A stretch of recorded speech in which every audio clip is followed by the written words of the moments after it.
નમસ્કાર મિત્રો, હું ઉપેન્દ્રસિંહ પરમાર, ગંભીરપુરા જીવદયા ટીમ. આજે અમારી ટીમ દ્વારા અંબાજી જતા પદયાત્રીઓને સેફટી માટે, અકસ્માત ના થાય તેના માટે અમે રેડિયમ પટ્ટા લગાવીએ છીએ.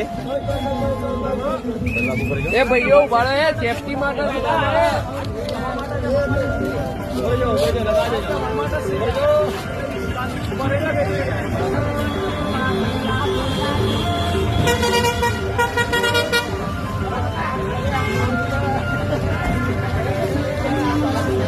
ચાલતા જતા પદયાત્રીઓને કોઈ નુકસાન ન થાય તે હેતુ માટે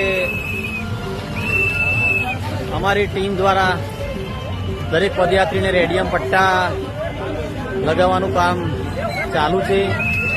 તો અમારી આ જીવદયા ટીમને આપ સૌ મિત્રોને વિનંતી કે સાથ અને સહકાર આપો. આભાર. જય હિન્દ.